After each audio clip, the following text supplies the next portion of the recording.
first and foremost, I never want to hear the term superstar shakeup again as long as I live. Seriously, WWE, don't need to mention it all the time. I know, you've said it once, I know what it is. Every time a new guy comes out, you don't have to go, whoa, what a superstar shakeup this is. But if a superstar shakeup does mean that superstars from SmackDown just turn up on Raw unexpectedly, I quite like a superstar shakeup. I could handle a superstar shakeup after WrestleMania in the future. But yes, I am Simon from WhatCulture, and it is the Raw 8 days after WrestleMania where we had, in case you missed it, a superstar shakeup. Was it good or was it bad? It's time to up some downs.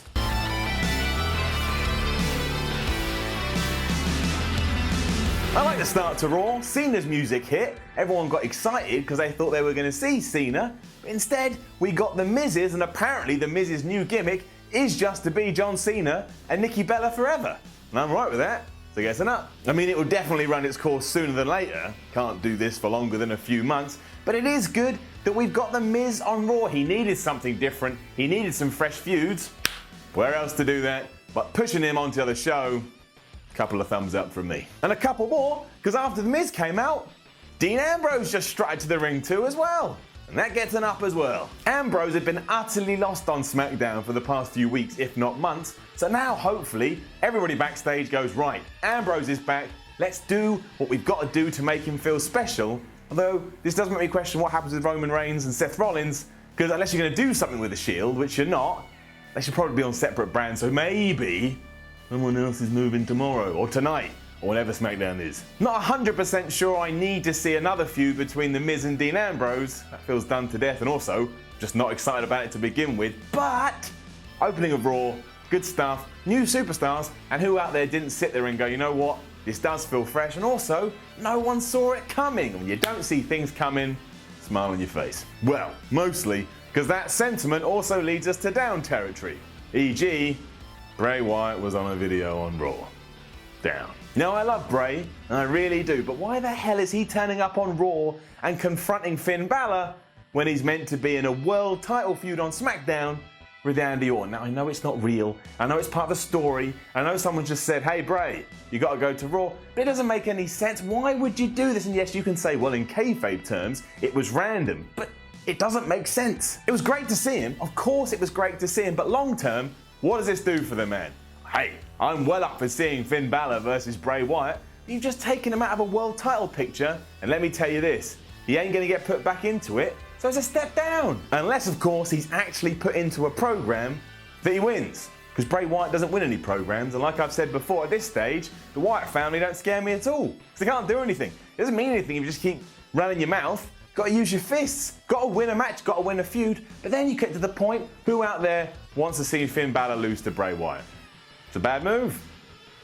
It's a bad move. All the stuff backstage between The Miz, Sami Zayn and Mick Foley was pretty decent, but more importantly, when we got to The Miz versus Sami Zayn actually won. Sami Zayn never wins anymore, so I like that. I also hope that it does mean Zayn is about to get a push and that he goes to SmackDown. Now, I know Kurt Angle said that would never happen on his watch, but, you know, never actually believe what the people on WWE TV say. If that did happen, I just think he'd feel really fresh over there, and he can have great matches with everybody. So this gets an up. I'm going to keep an eye on what happens. And I'm getting well excited about how good the Revival are so far.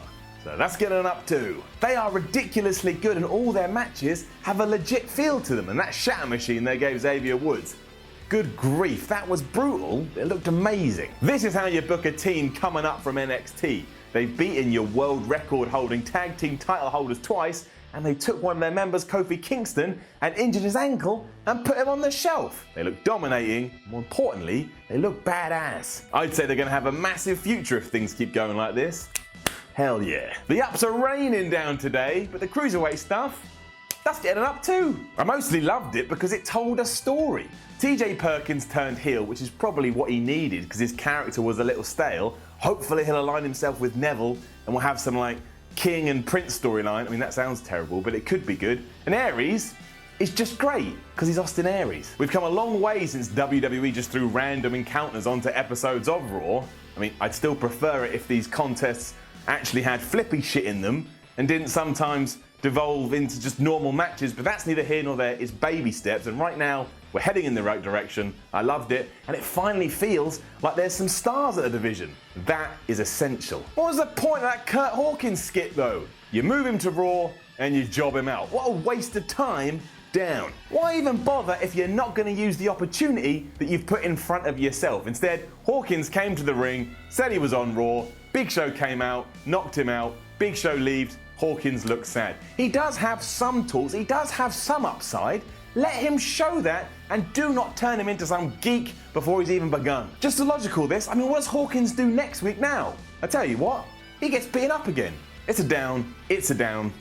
It's a down. I like the Seth Rollins stuff, mainly because he reminded everybody what he did at WrestleMania, and that's important. So we're giving it an up. What he did at the biggest pay-per-view of the year is no small feat. He beat Triple H, and he beat Triple H with his own move, and then he took out Stephanie McMahon. You've got to make sure you remind the fans of that, because as we saw on Raw, it makes them warm up to you, and I think, maybe just a little bit, Seth got a better reaction than he usually does. It does seem like he's staying on Raw, but until SmackDown, no one really knows, and if that is to lead to a feud with Joe, ain't no one arguing about that. My gut tells me we may see a switch here, maybe Joe goes or Rollins goes, but like I say, it's a lottery at the moment. Vince McMahon could literally have changed his mind this second. Maybe Kurt Hawkins just goes back to SmackDown. Can you imagine that? All those people came to Raw and they just send Kurt Hawkins back to SmackDown. Okay, fine. Last week's events did lead to a Nia Jax-Charlotte match on Raw last night, but I bet you my ass that it doesn't lead to a feud, which means I was right, and on top of that, whole thing's getting down. Now yeah, Jax got the win, and that is good for Jax, but Charlotte took another loss, and that's no good for Charlotte. And also, I'm pretty sure that Charlotte's going to SmackDown, so it's going to look like she ran away from Nia Jax. That doesn't serve anybody. Jax can't dominate her for a while and build her character up, and Charlotte's going to leave. And there's no feud, there's no program, didn't need any of this. It was nice seeing Alexa Bliss and Mickie James on Raw though. It was fresh, it was exciting, makes the women's division a bit more interesting again. But I have no idea what the segment between Sasha Banks and Bayley, I don't know what that was. So if you want to tell me, please come tell me. I'm on the internet, just leave me a little note. Jinder Mahal lost to Finn Balor. Okay, great, fine. Two did what they had to do.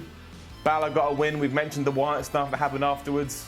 Not up, not down, thumb middle. I love the Roman Reigns and Braun Strowman stuff. It sucked a little bit that promo he did before he got his ass whipped by Braun Strowman seemed to be pushing him away from heel territory and into, you know, not heel territory. I mean, not face territory, just not heel territory. But then Braun did appear and he whooped the boy.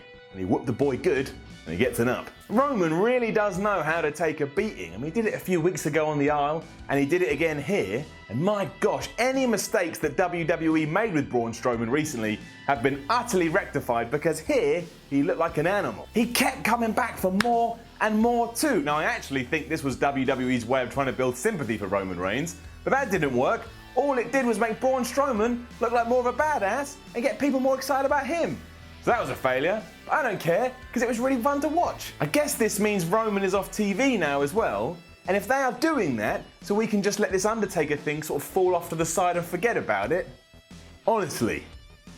The massive tag team match was fine that saw Sheamus and Cesaro and the Hardys take on the Shining Stars and Gallows and Anderson, but it's getting it down because at this stage, Gallows and Anderson lost all their momentum, and that puts a tear in my eye. I really do hope they get moved to SmackDown and put back with AJ Styles, because right now they need a rethink, they need a reset, and those three together are just money.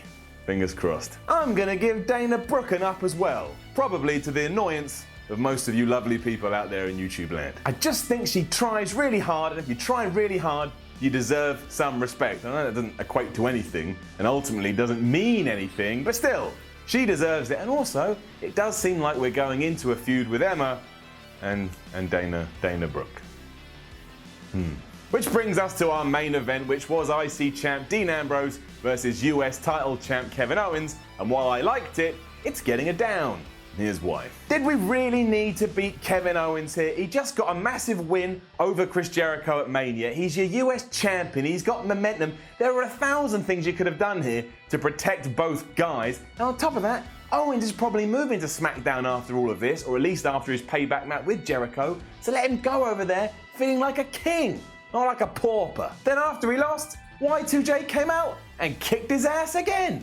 Wonderful. Let's just all kick Kevin Owens' ass, even though he's amazing. It made me sad, as did all the random drafts we got throughout the evening as well. For example, Apollo Crews is now on Raw, Heath Slater and Rhino are now on Raw, Kalisto's now on Raw, but they didn't make a big deal of it, they weren't even on TV properly. So why do it? Straight away you told me, don't worry about them, they're just some nerds we moved. The Drifter from NXT did turn up on stage, and that was good, maybe able to do something interesting there. But why couldn't they have all at least had a little more, just a little more, put them in the ring, have them do something, interact with Kurt Angle? I mean, maybe I missed it. Raw's well long. Sometimes you do miss stuff, but I don't think that's the case. Otherwise, though, I really enjoyed Raw, and the surprise aspect made it loads of fun. I mean, there are certain things we could talk about. For example, last week on SmackDown, Baron Corbin beat Dean Ambrose, but now Dean Ambrose has run away. So we're never going to get any conclusion to it. We may do. We may get a conclusion, but I doubt it. But here's the reality of the situation. Do you really care? I don't care. Nobody cares. Now, don't forget to leave a comment below and let us know what you think about all of this, and then like, share and subscribe, then follow WhatCulture on Twitter at WhatCulture WWE. Go to WhatCulture.com and read the ups and downs articles, and yes, you get different opinions there, because while we all work together, we have different brains, and therefore different things come out of our mouths. And also, I'm on Twitter too, at SimonMiller316. Now, I'm Simon from WhatCulture. Have yourself a great day. I'll see you soon.